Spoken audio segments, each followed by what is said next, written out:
Hey everybody, I'm back. I'm going to do another video. It's Life with Nikki Moore. Well, I figured I'd do a video quicker than last, space between videos because I kind of left you guys hanging on a triggering moment. So, we're going to hope for the best this time. But yeah, we're at monster, goblin, changeling. They cry as they make the sign against evil, and Briar realizes they are talking about her. She covers her face with her hands and dives in through the crowd to escape. They back away as if her touch is poison, and she bolts down the street, intent on getting past all the staring people, past the village, and finding her way back to the peaceful haven of the woods. Her body hurts with every move, with every jolt from the pumping of her legs, and she feels dizzy and weak. Before she can make it to the edge of town, she collapses by the side of the road to catch her breath and clear her head. Poor thing. A woman in a nearby cottage sees her there and gasps in loathing. She waves her broom at Briar and cries, "Shoo! Shoo! Get away with you!" So Briar picks up her suffering body and compels it to move. That doesn't make sense to me why she's getting treated that way. I see somebody suffering. I want to help them. I don't want to shoo them away. This part of the book is kind of surprising me. Finally, she passes the very last cottage. She lopes on doggedly to the place where the woods begin, and looking to be sure she is not observed, she slips silently in among the trees and ferns. She finds the great oak tree near the stream, where she and Rose sat innocently waiting for unicorns, and she crumples beneath it, crying for a loss she cannot put a name to. The tears come faster and harder, and her whole body heaves and sobs. Poor thing. Never go back. Not if she has to starve alone in the woods. Not if wild beasts come and rend her to pieces. She hopes they will. She hopes her mangled corpse is found, and everyone who has been cruel to her will be racked with remorse. That's sad.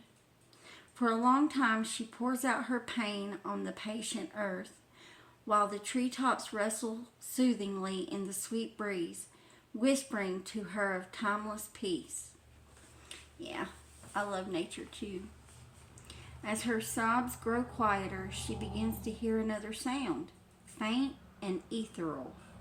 Something like chimes or panpipes or a multitude of harps, but even more exquisite, something so tantalizing that it makes Briar sit up and cease her crying so that she can listen. She pushes herself painfully to her feet and looks around through teary, blurry eyes, trying to discern where the music comes from. Taking one faltering step, then another, she finally sets off in the direction of the waning sun, making her way through the scrubby little thicket of the woods, staying close to the stream bed. She goes farther from home than she has ever gone. Wow. Uh-oh, I lost my place. There we go. Still she continues on, the way through the thickening trees and underbrush seeming to open before her, and slowly but surely she enters the deep forest. Here the light is dim and tinted with green. Above her, in the canopy, she hears the leaves rustling and whispering to one another in sweet harmony with the music. She hears birds chirping excitedly as she passes.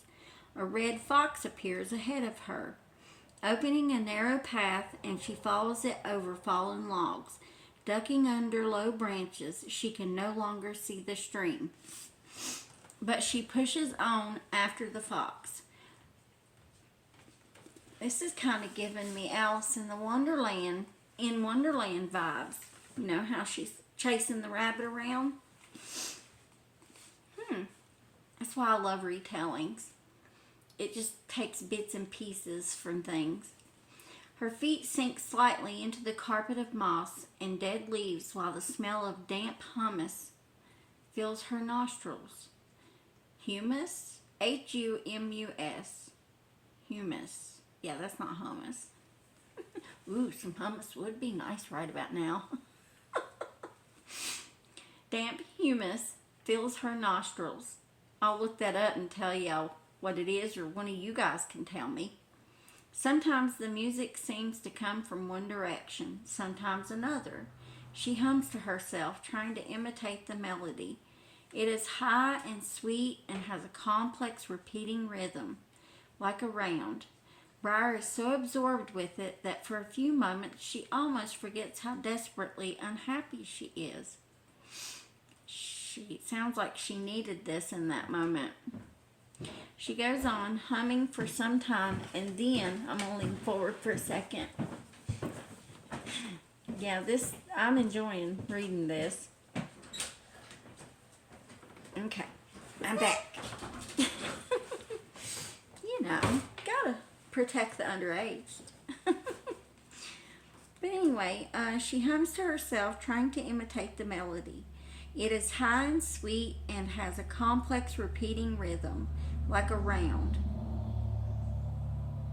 Briar is so absorbed with it that for a few moments she almost forgets how desperately unhappy she is.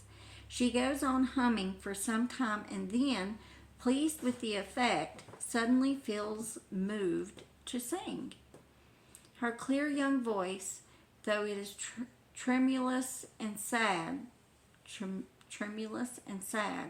resonates in perfect harmony with the music in the air, and the fox waits for her as she stands still for a while, just listening and singing.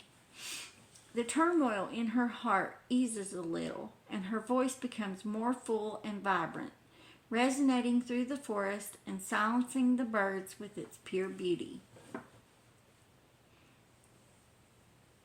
After a time, she continues in the wake of the fox, even deeper into the forest, and croons softly to herself as she peers through the half-light, looking for the source of the music.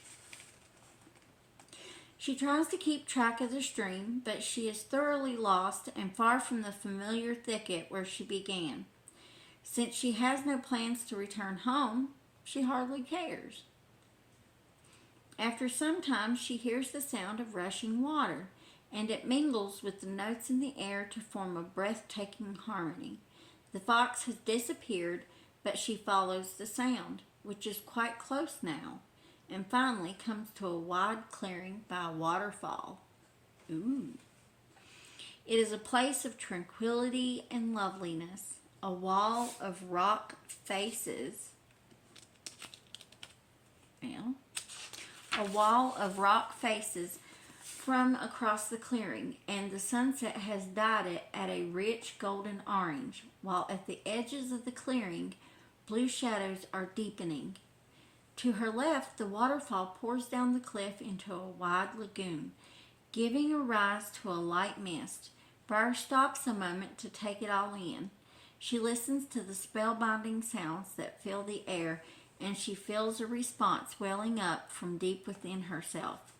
Briar steps out into the clearing and begins to dance, her feet moving almost of their own accord. It seems as if her whole body is made of music. Her pain falls away and she feels as free and innocent as if she had awakened from a bad dream. She sways and twirls and tosses her head, casting a long dancing shadow while the sun slips through the horizon and the sunlight on the wall of rock deepens to red. She feels that she is shining radiant. Opening her arms to the sky, she reaches after an idea that is tickling at the edges of her mind. Some lovely thought is right there. She longs for it, but it is just out of reach, and it eludes her. The sunset turns to violet and the blue shadows lengthen. The music fades and Briar slows and meanders to a halt. Sitting down in the middle of the clearing, painting slightly, the girl realizes how tired she is and how hungry. Now she looks around into the gathering shadows and wonders what to do. She knows she can't find her way home, but somehow she no longer wishes to be devoured by wild animals. She wonders if she might spend the night in a tree. As she sits lost in contemplation, she hears a rustling at the edge of the clearing and takes fright. Raising herself to a crouch, getting ready to run, out of the shadows comes Jack, her squire of only a few hours before. Yay, Jack to the rescue! God's feet, he exclaims. What a dance that was! If I could do that, I'd make me a living dancing for the king and queen. Briar, who is both relieved and affronted by his presence, hardly knows how to respond. You saw Squire, she says, not sure whether to be embarrassed. I couldn't help it. It was just that fine and awesome I had to watch. Me ma set me to following you again when she seen you all alone and headed for the woods. She said it boded no good and I ought to bring you back. These are some good people. Isn't it something how, I'm going to leave it at this spot, but isn't it nice how sometimes in life certain people are put in your path to help you out? I've experienced that several times. Currently am. Hence the reason why I'm even making reading videos. People are put in your path for a reason. Have a great evening. Take care, everyone. Better ending this time.